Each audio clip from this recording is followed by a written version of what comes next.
It's the 26th episode of the WWJ Industry Connected podcast, a monthly podcast devoted to the groundwater industry produced by the National Groundwater Association. I'm your host, Mike Price, and today we're joined by Jack Clark of PumpX Hoist. We discuss who makes up the PumpX team, its product line, hoist engineering and manufacturing, the official Facebook launch on May 1st, and more. And we welcome Jack Clark of PumpX to the podcast this morning. How are you, Jack? I'm fantastic, Mike. Good. Great to have you on. And we want to hear all about PumpX and your soft launch in late December of 25 and where things are in 26 here. We're recording this March 9th for viewers. So there's been a lot of interest on the company and your hoist line. So thank you for taking the time to share how things are going and what the future looks like. Yeah, absolutely. Thanks for having us. We're super excited to work with you guys and share what we got going on. We're pretty biased what we got going on, but I think it's going to be a good thing. So awesome. So first off, PumpX. Why does it exist, and what makes up PumpX? Who makes up PumpX? Yeah, so I mean, PumpX is kind of a tie between a water well guy like myself that has had different opinions of different pump pulling units, and then we work with Derek's, and we wanted to kind of bring something new to the market that hasn't really been done before in terms of reliability, safety, and serviceability. And so it's been quite a journey with working with engineers and water well guys and Derek's to kind of make this little reg team to kind of put this whole thing together. I mean, we're not everybody brings a different piece of the puzzle to what we're doing, and it's been really, really nice to work with such great people. Well, hats off to you for taking this on and wanting to provide innovation to the industry. That's how things continue to progress. Can you tell us a quick shakeout of your team and what that looks like? Yeah. So Cody's our engineer. He's been with me about a year and a half now. And I've known Cody for about 10 years. He went to school with my brother. And so we got to know each other really well that way. And then he came on full time about a year and a half ago. And we've been talking about doing this for, many years. And so it was super kind of fun to watch that come full circle. But the point of that is that me and Cody know each other really well. And it's nice to have a guy and an engineer that goes, man, that's a dumb idea. And so it progressed us forward at a faster rate because we, had a pre-existing relationship, and that's been really helpful. And then Derek's is the other side of our team. And so Derek brings a lot to the table. I mean, he's the manufacturing, he's the, hey, we need to assemble it this way. This is the things that we need to do. We're utilizing his levers, his outriggers, and a lot of the things that he's already proven in the market to just be able to spit out a product that's super consistent. And so the 180 water, tell folks what 180 water is and their contribution to the team of PumpX. Yeah. So I'm the 180 water guy, and I franchised my service company about 2 to 3 years ago. And so with that, it's kind of brought on a bigger need for service trucks, and so we were utilizing, what was out there in the market. And it's hard for us to take a guy that wants to start his own business and excited and then have him wait 2 years to get his pump hoist or a year to wait to get his pump hoist. So that's kind of where the need came from, to get new people into the industry. Sure. Is what we're trying to do. Just try to supply some really good service and then really train these guys at, of what actually makes a good water well professional, and kind of have that base knowledge of moving forward. And then it allows us to kind of work together as a group to be able to grow our knowledge base too, and really try to, do excellent work, which is always easier said than done in the water well industry, as we all know. But it's been really good. I mean, we've had really good, high quality people come through the door that have just been wonderful to work with. And the ideas and the creativity that we all have by sitting at the same table and working together as a team has just really been life-changing. Oh man, that's awesome to hear. So before we jump into the hoist line and technical specs of what you got rolling out, what is in an ideal time frame, order to turnaround, delivery? What are your hopes? I mean, what is the ideal scenario?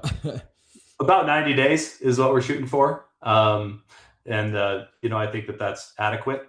I think that lets us do our job well. I mean, we are implementing a lot of QC stuff and making sure that when we spit out a product, it's 100% customer satisfaction. And so it's going to take a little bit of time, but I think a 90-day lead time is really what we're shooting for. I think, with the traction that we're having, we're a little nervous about the lead time. I mean, that's definitely a tough part of it, but it'll be managed appropriately, and we'll make sure that the expectations are set from the beginning, and we're honest with our clients. And so we're shooting for 90 days, but we'll see how stuff kind of shakes out. You bet. You bet. Well, take us through the hoist line, what you Mhm. guys have got envisioned and building moving forward here. Simple, simple, simple is what we're after. Here in the beginning, we see a need for kind of three different hoist sizes, is what we're targeting here in this first couple of years, and getting those really nailed down before we expand too far. And so what we're doing is a really simple, we call it a 4X hoist or a mini X. We're still tossing around some names on that, but a really simple, profitable, small hoist that we could put on a 1-ton single rear wheel pickup that you could go out, you can service, you can pull 4,000 pounds single line, which, I mean, services a lot of water wells in kind of a broad basis, but still has the outriggers mounted on the corners of the bumper, and is still a nice simple hoist, but also very economical. I think we're going to go to a straight boom on that one, so we won't have an internal cylinder, so we can cut the weight down, have simple manual levers that we can operate it on. And then our bread and butter is always going to be kind of the 12X, which is 6,000 pound single line, 12,000 pound double line. Those are all coming with a Pole Master winch that Pole Master has designed especially for us. So it has a really wide drum on it, so we shouldn't have any cable issues or anything like that. We're really using proven people in the market to kind of help us build this hoist. I mean, we're running CM service bodies on a lot of these trucks. I mean, everybody's familiar with CM, and what we like about CM is if you have a latch issue, you can just order a new latch. You know what I mean? And try to help our customers out that way, so they don't have to come to us to have all these little things taken care of, which helps us with our lead time and our customer service on that side of things. So it's not some custom one-off product. It's something that we can get off the shelf, Yeah. and just get that into there. But yeah, so the 12X is going to be kind of our bread and butter. It's a hydraulic extension rig, with the Pole Master winches on it, outriggers mounted on the outside. There are Derek's outriggers, is what they are. Manual levers, everything. Remote controls, of course, on your main line and your sand line, and just simple things.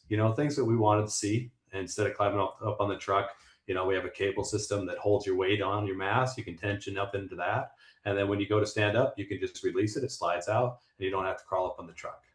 That safety factor. All those things that we see our guys do that you kind of cringe on, we've tried to solve those problems.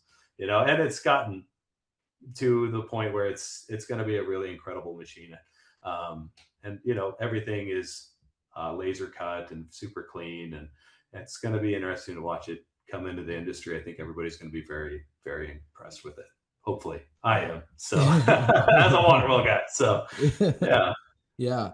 Yeah. Hands free. As long as, as much as you can get away from using your hands, the better for Mhm. safety. So yeah, take us through. So you went through the, the main And then I guess specs. the Yeah. third one would just be an 18K. So 9,000 pound single line winch Pole Master, similar to the 12X, just a little bit beefier. And so we're running a 3x3 tubing frame with a lot of cross ties in it, so we won't have any flex issues.